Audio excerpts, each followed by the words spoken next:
Hello, everyone. It is a pleasure to be with you. I'm Trish Flores. I am the Director for Bilingual ESL Services, and I know I'm the last one, but I'm going to make this fun, hopefully, and get you through this on time, okay? So I probably will speed up in a couple of areas just for you. So I want to start off by just asking the question, what do I know about English learners, and how does this impact my classroom instruction? So as Dr. Olivares pointed out this morning, 1 out of 3 kids in our school district is an English learner. And what we have here in Bastrop is we have children who are served all the way from pre-K up through 12th grade, which tells you that we have students who potentially might have been an English or classified as an English learner for a very long time. Right? So what does that mean for you, and what does that mean for the instruction that we have? So what I'd like for you to do is stand up, because you've been sitting for a while now. I want you just to stand up. I know teachers hate this, but we're going to do it. Let's stand up, and I want you to find someone that is not sitting with you, and I want you to finish this sentence. These two. I know that English learners, and then I know that my classroom instruction needs. Okay? So I'm going to give you like maybe 1 minute to do that, so just go ahead and travel and use our 2 sentences that are up there. I know that English learners and my classroom instruction needs. So please travel around, stretch your legs a bit.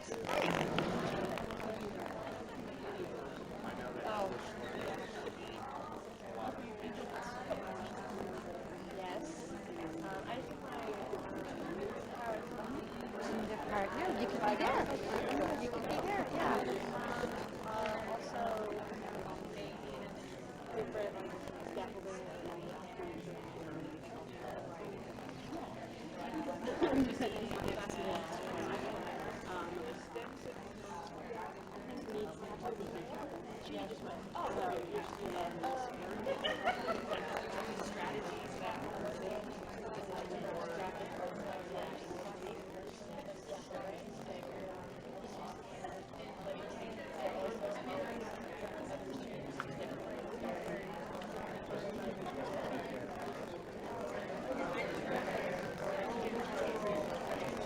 Okay, I'm going to count us down in 5, 4, 3, 2, and 1. Tell your partner thank you. You might even want to high five them. That's okay.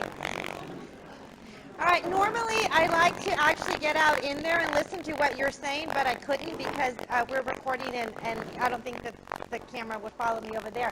So if I could have just a few quick share outs, just kind of popcorn this. What do we know about English learners? And I could only hear this group here in the front, so I might need to pick on the group in the front. But who wants to share out, what do we know about English learners? They need support. What kind of support do our kids need? Vocabulary acquisition, I heard that. I heard over here visuals, right? That our instruction needs to have a lot of visuals. What else do we know about our English learners?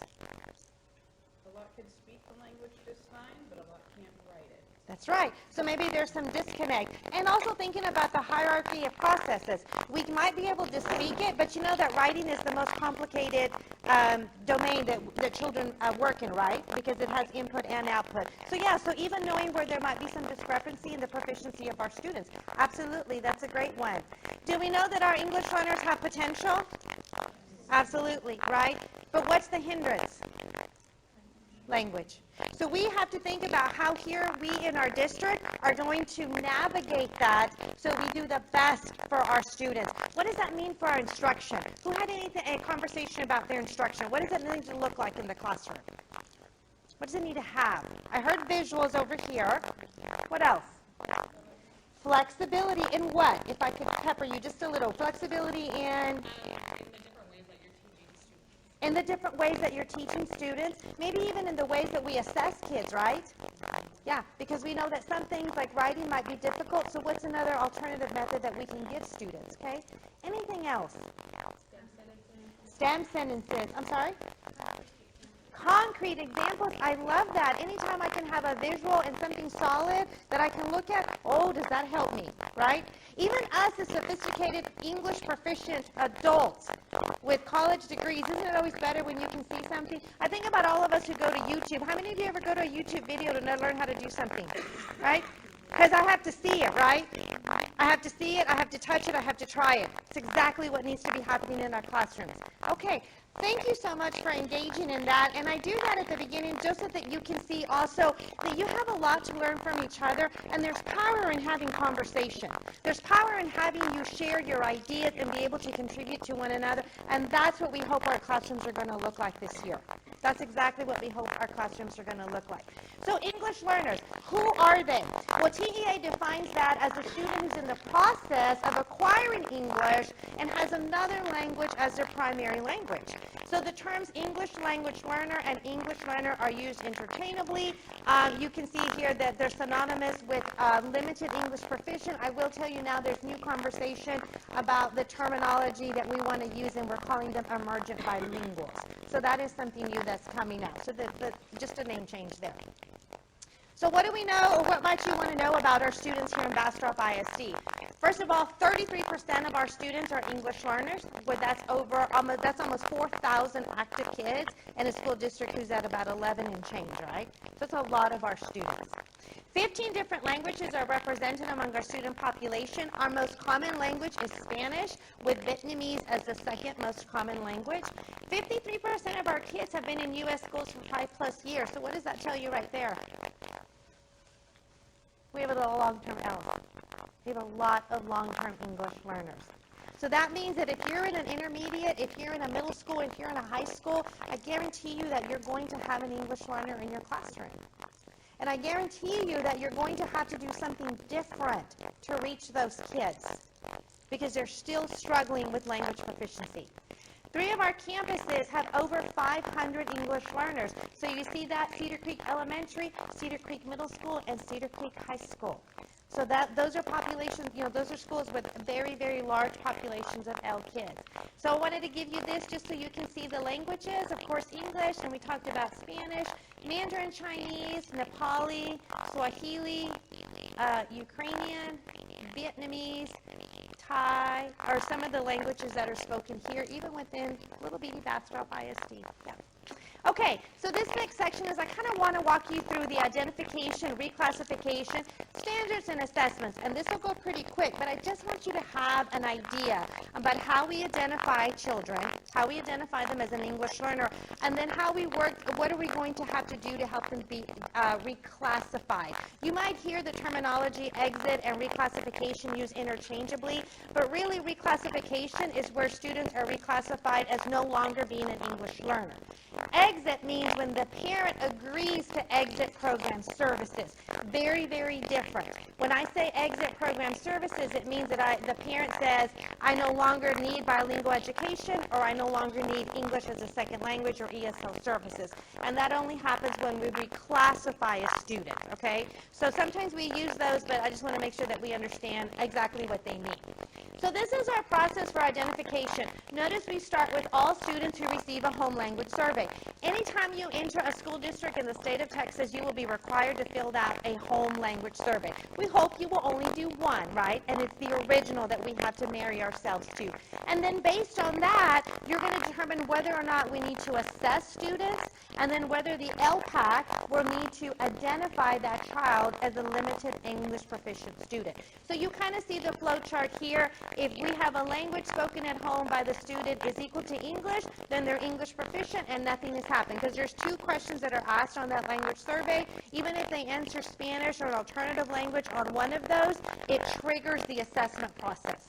So you'll see on this side, if I said language is spoken at home and by the student is English and any other language, or language other than English, then you see how you fall down through the testing, okay? Students in the lower grades are administered what we call an oral language proficiency assessment, so that we can see how proficient they are orally with English and Spanish. And then students in 2nd grade on up, we also give them a reading assessment to see how they're doing with their reading and writing skills. And they have to score at the 40th percentile or above to be considered English proficient. Okay, so how do I know they're proficient? proficient? I mean, I keep using that term, right? What's the kind of like the standard? What's the bar that we're talking about? Well, we're talking about the proficiency level descriptors. And those descriptors describe how well English learners at each proficiency level are able to understand and use English, okay? And there are 4 separate domains. We look at students through reading, we look at them through writing, we look at them through listening, and we look at them through speaking. And every one of those domains has a criteria. So I just wanted to show you one here. We rate students all the way from beginner to advanced high. So take a minute to look at that, and I'm going to ask a couple of you to just tell me, what do you notice? What are the differences?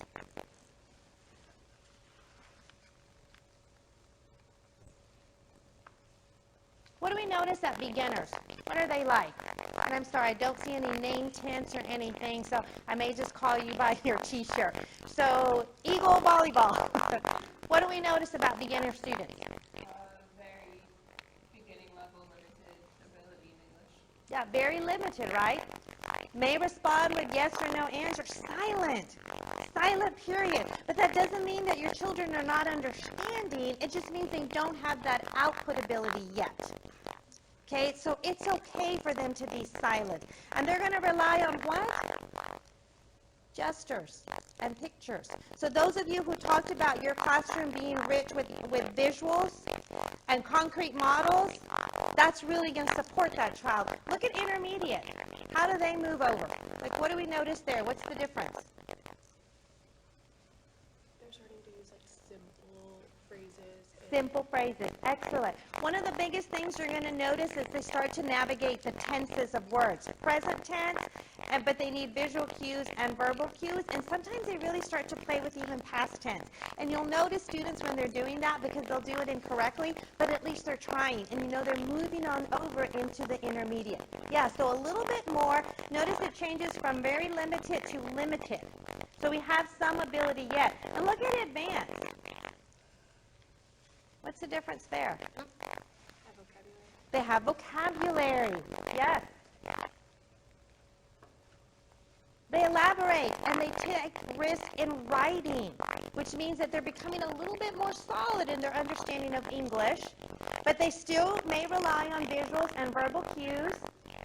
And academic writing now has more of an academic tone. So these kids are on their way, right? They're on their way. And then I look at advanced high, near native English speakers. Near. Does that mean that they mirror them? Not necessarily, right? They still need some scaffolding, okay? They still need some scaffolding there. But the errors that we see them communicating or that they're doing don't necessarily interfere with the communication of their ideas. Okay, so they're a little bit more on par. But it's really important for you to understand these proficiency levels because as students come into your classroom and you notice things about them, you need to start thinking, I know where that is. That means that potentially this child could be an intermediate. What are the things that I need to do as a teacher so that I shift my instruction and accommodate this student where they are in their language proficiency? Very important for us to do that. So how do we assess those proficiency levels? Well, I'm sure some of you know about TELPAS, right? If you've heard about TELPAS, raise your hand. Yay, lots of TELPAS people out there. Okay, this is our Texas version of the federal test that we're supposed to use to be able to assess the language proficiency of our students. And every spring we give this assessment. And we use that assessment to help us reclassify students. Remember I talked about that? In order for a student to reclassify on over to being English proficient, they have to score advanced high. Advanced high, do you remember advanced high? It's like a native English speaker. And not just in speaking, but in all 4 domains. So you think about it, they've got to be super skilled at the advanced high level. You saw what those descriptions were like on all 4 domains. In addition to, if you're a child in 3rd through 8th grade, you've got to pass your STAR reading. If you're a child who's in 9th and 10th, you have to pass your English EOC. And if you're in 1st and 2nd grade, you've got to be at the 40th percentile or above on a standardized reading test. How hard do you think that is? It's pretty challenging, right? It's extremely challenging, which means that our instruction in our classrooms has got to be spot on. in terms of language development and content to be able to get our kids here. Because this is our ultimate goal. Okay? How are we going to do that? Just like you have TEKS that govern what you teach in content, we have something called the ELPS. How many of you know the ELPS? Okay, good. English Language Proficiency Standards. And you know what, guys? It's the law. Just like it is for us to make sure that we are doing our due diligence with our content and we can recite our TEKS and our essential standards and all those things, we need to know about the ELPS. Because that is where we are really identifying what is the language skill that our kids need to be able to develop through their content. They're going to do that through their content. The ELPS are TEKS for all content areas designed for English learners to provide second language acquisition. Very important that we understand what they are. Very important that we understand that they need to be in everything that we plan for our students to be able to develop their second language. So you might be thinking, well, what are the program models that we use here in Bastrop that are going to enable us to be able to carry that out? Well, TEA has 4 program models that we can approve for bilingual and 2 for ESL. In Bastrop, we use what's called a bilingual transitional early exit model, provided in grades pre-K through 6, offered in Spanish and English, and the goal for the program is our students to be able to reclassify after 5 years that they've been in the program. Our ESL content-based is offered in grades pre-K through 6, because remember all the other languages that I told you we have here in Bastrop? Not all of them are Spanish, but we don't have enough children at in those languages in the particular grade levels that TEA has us before we have to offer a bilingual program. Okay, so that's why those children, you'll see that pre-K through 6 we have ESL content-based because we have other languages other than Spanish. So content-based means that we have an ESL certified teacher in all core content areas. Our ESL pull-out program is run in grades 7 through 12, and at that we require the state requires the ELA or the ELR teacher to be ESL certified. So that's going to be the difference between your 2 programs.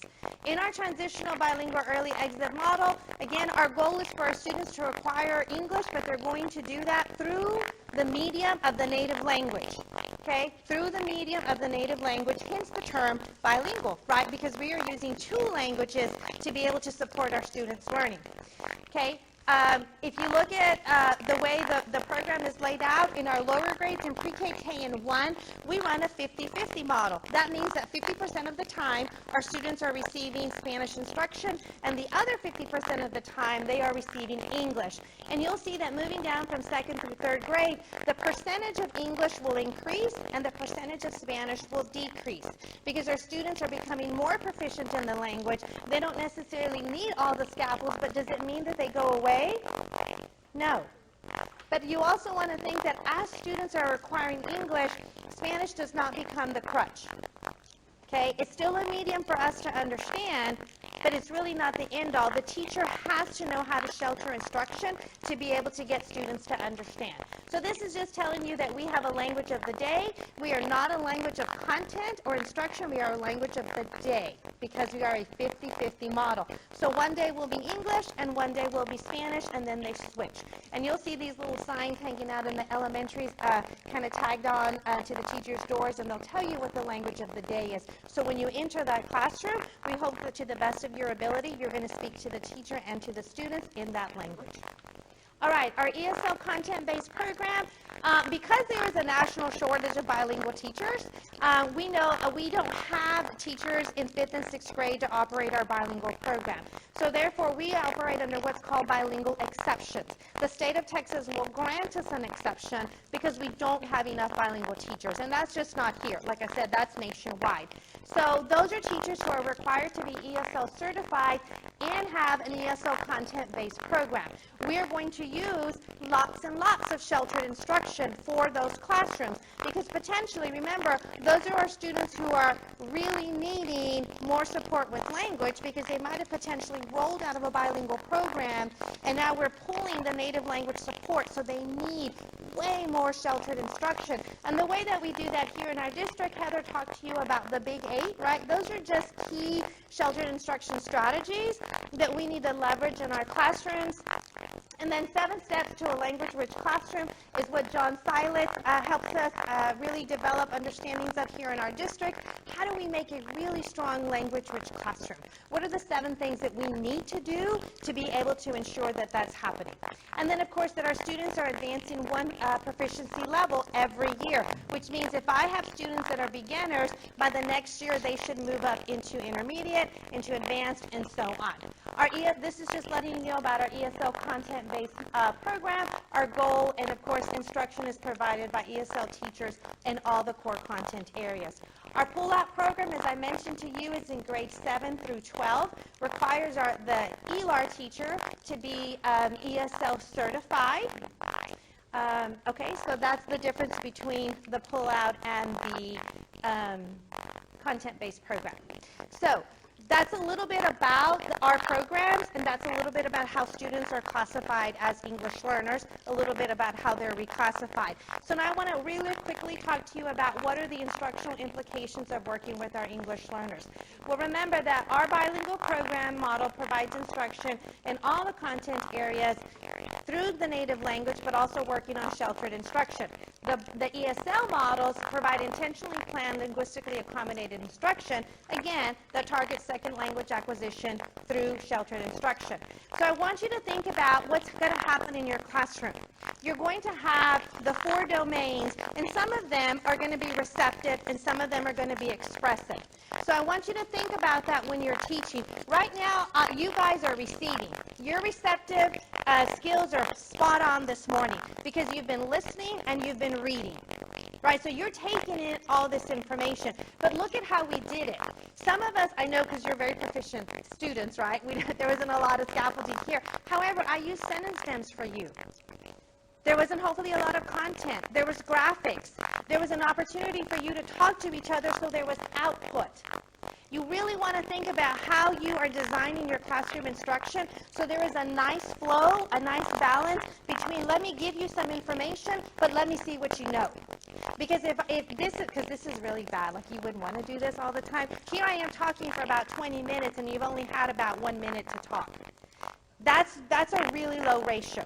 You wouldn't want that to happen. You would want, hey, let me talk to you for about 10 minutes, let you guys talk for maybe 2 minutes. Let me talk again to you for 10 minutes, let me let you guys write something. You know, what is the output measure that you're going to have in your classroom? So it's not just you students receiving all of the time. You really want to think about that kind of cycle, I call it, and how you're rolling that out in your classroom. Some ways that we're going to do that here that you've already, Lila has already shared with you, are thinking about how we differentiate the instruction, and then also the big 3 of our big 8. This is a great little video about sheltered instruction. We don't have time to show it, but just so you know. And when you think about making the connections in your classroom, some of you already mentioned these things, and I'm going to point out just these 3 because this is really where we're going to live this year. I want you to think about the vocabulary that you're going to use. Heather mentioned your brick, your mortar. Some of people call those tier 1 and tier 2, tier 3 words. Whatever the terminology is that you're using, just do it. Just teach vocabulary. Be intentional. Be purposeful with those words so that your kids can have those academic conversations that are structured and they have the verbiage, they have the language. Guys, if we don't give that to them, it's going to turn into, I like Fruit Loops. That was my favorite part. I like that character. And we're going to get that kind of language. And that's not what we're about. You want to get really purposeful, rich, meaningful language. Teach the words so that your kids can talk. And then have those higher order questions so that what you're asking kids requires them to have really strong linguistical processes that they have to think about and have the words and the sentences to be able to share that through your output. If we don't do these 3 things this year, we're never going to have that rich, robust learning that we pride ourselves for in this district. So if you do anything this year, I ask you, please ground yourself in those 3 things because that's where the language is going to come from with our kids. So a couple of things to remember with instructing ELs. Know your kids' TELPAS scores. Align your content objective with the ELPS. What is your language goal in your classroom? Think about your vocabulary. Use visuals, materials, and text, which we talked about already, which is wonderful. Think about those sentence frames, paragraph frames, and structure your activities so that as often as possible, you engage your kids in all 4 of the language domains. Okay? If that's anything that you do this year, really nail yourself with this.